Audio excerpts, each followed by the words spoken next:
Student बेटा, अब हम शुरू करते हैं यक्ष प्रश्न की। वे जब वो तालाब में चारों भाई जल पीने के लिए जाते हैं और बेहोश हो जाते हैं, तो उसके बाद जब युधिष्ठिर वहां पर पूछता है तो यक्ष उनसे क्या प्रश्न करते हैं। युधिष्ठिर उसी विषैले तालाब के पास जा पहुंचे जिसका जल पीकर उनके चारों भाई मृत से पड़े हुए थे। यह देखकर युधिष्ठिर चौंक पड़े। असहाय शोक के कारण उनकी आंखों से आंसू बह चले, यानी कि आंसू बह निकल गए। कुछ देर या विलाप करने के बाद युधिष्ठिर ने जरा ध्यान से भाइयों के शरीर को देखा और अपने आप से कहने लगे कि यहाँ तो कोई माया जाल सा लगता है। आसपास जमीन पर किसी शत्रु के पांव के निशान भी तो नजर नहीं आ रहे। हो सकता है कि यह भी दुर्योधन की ही कोई षड्यंत्र हो। संभव है पानी में विष मिला हो। सोचते सोचते युधिष्ठिर भी प्यास से प्रेरित होकर तालाब में उतरने लगे। इतने में वही वाणी सुनाई दी। युधिष्ठिर ने ताड़ लिया कि कोई यक्ष बोल रहा है। उन्होंने बात मान ली। बोले, आप प्रश्न कर सकते हो। यक्ष ने कई प्रश्न किए जिनके उत्तर युधिष्ठिर ने दिए। मनुष्य का साथ कौन देता है? धैर्य ही मनुष्य का साथ देता है। कौन सा शास्त्र यानी कि विद्या है जिसका अध्ययन करके मनुष्य बुद्धिमान बनता है? कोई भी शास्त्र ऐसा नहीं है। महान लोगों की संगति से ही मनुष्य बुद्धिमान बनता है। युधिष्ठिर ने यक्ष के प्रश्नों का उत्तर दिया।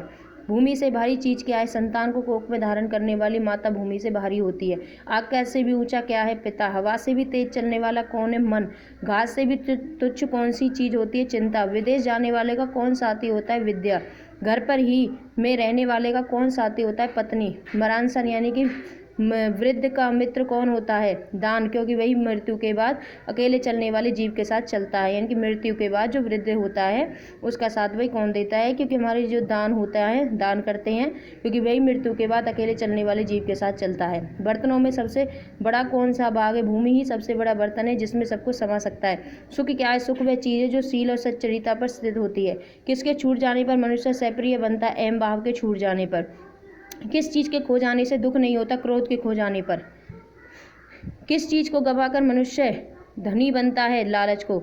संसार में सबसे बड़े आश्चर्य की बात का है, हर रोज आंखों के सामने कितने ही प्राणियों की मृत्यु के मुंह में जाते हुए देखकर भी बचे हुए प्राणी जो यह चाहते हैं कि हम अमर रहे, यही महान आश्चर्य की बात है। इस प्रकार यक्ष ने कई प्रश्न पूछे कि युधिष्ठिर ने उन सबके ठीक ठीक उत्तर दिए। अंत में यक्ष बोला, राजन, मैं तुम्हारे मृत भाइयों में से एक को जीवित कर सकता हूँ। तुम इसमें से किसको चाहोगे? वे जीवित हो जाएगी। युधिष्ठिर ने पलवर सोचा ही कि उसके से जीवित कराऊं। थोड़ी देर रुककर बोले, मेरा छोटा भाई नकुल ही जी उठे। युधिष्ठिर के इस प्रकार बोलते यक्ष ने सामने पर खड़े होकर पूछा, युधिष्ठिर, 10,000 हाथियों का बल वाले भीम को छोड़कर तुमने नकुल को जीवित करवाना क्यों ठीक समझा?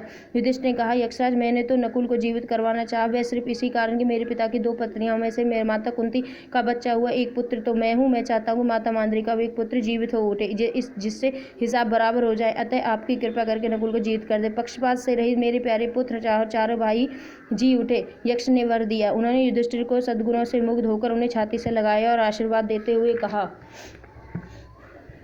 कि 12 वर्ष के वनवास की अवधि पूरी होने पर अब थोड़े ही दिन बाकी रह गए। 12 वर्ष तक जो तुम्हें अज्ञातवास करना है वही सफलता से पूरा हो जाएगा। तुम्हें और तुम्हारे भाइयों को कोई नहीं पहचान सकेगा। तुम अपनी प्रतिज्ञा सफलता के साथ पूरी करोगे। इतना कहकर धर्मदेव अंतर्ध्यान हो गए। वनवासी कठिनाइयों के पांडवों ने धीरज के साथ झेल ली। अर्जुन इंद्रदेव ने दिव्यास्त्र प्राप्त करके वापस आ गया।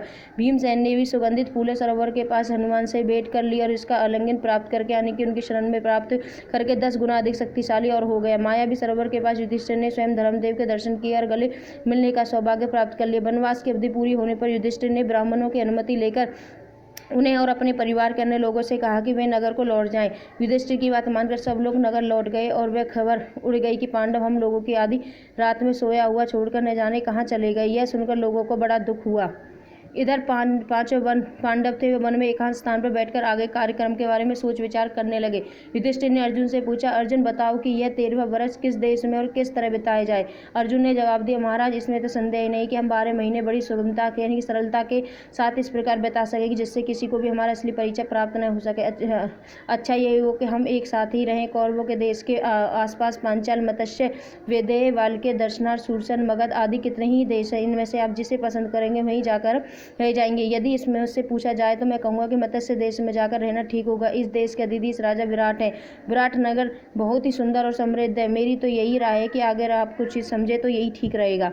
युधिष्ठिर ने कहा, मत्स्यपति अधिपति राजा विराट बड़े शक्ति संपन्न है। दुर्योधन की बातों में भी वह आने वाले नहीं है। अतः राजा विराट के यहाँ छिपकर रहना ही हम लोगों के लिए सरल होगा। युधिष्ठिर ने विचार वही कहा कि भाई अगर अब तो हमारे 12 वर्ष थे वो तो आसानी से कट गए, लेकिन जो 13वां वर्ष है इसमें हमें बिल्कुल ही गुप्त रूप से रहना है तो वह हमारे लिए वही राज्य स्थित होगा।